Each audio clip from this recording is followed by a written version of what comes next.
In a quiet village tucked between fading hills and a river that hummed softly through the night, lived a woman named Mara.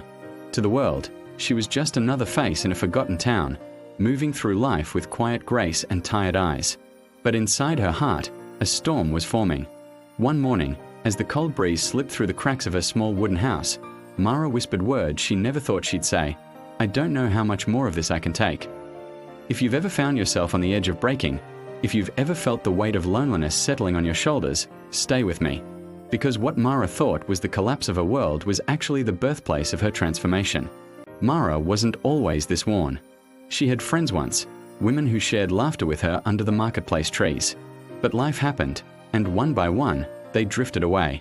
The man she loved, who once promised to stay, packed his things and left without a backward glance. And as days turned into months, Mara began to feel like a shadow in her own life, unseen and unneeded. This message matters because Mara's story is not just hers.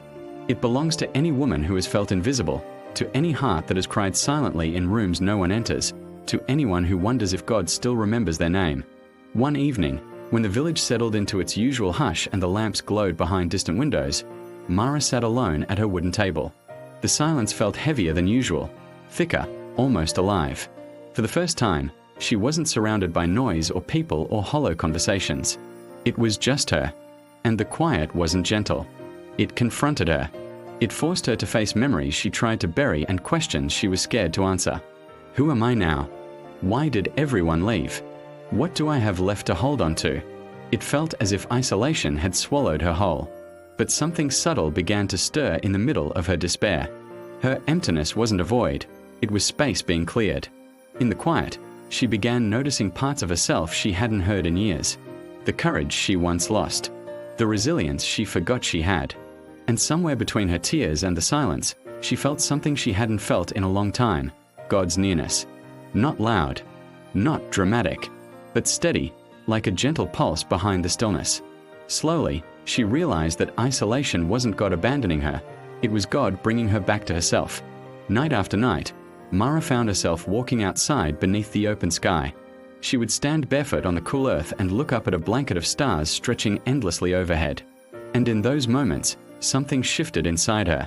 She began to understand that the friends who left weren't meant to walk this part of her journey. The man who abandoned her wasn't her anchor. He was her distraction. And the silence surrounding her wasn't emptiness.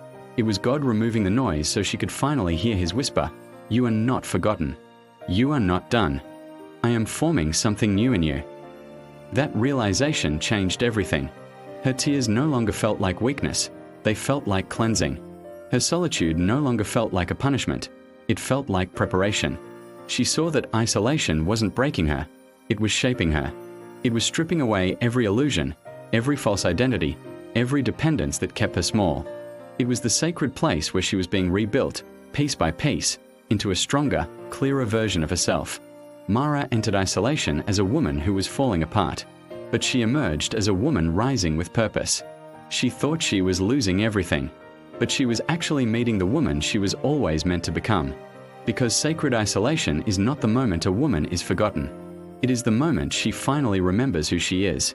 If Mara's story reflected a part of your own, let heaven hear your echo.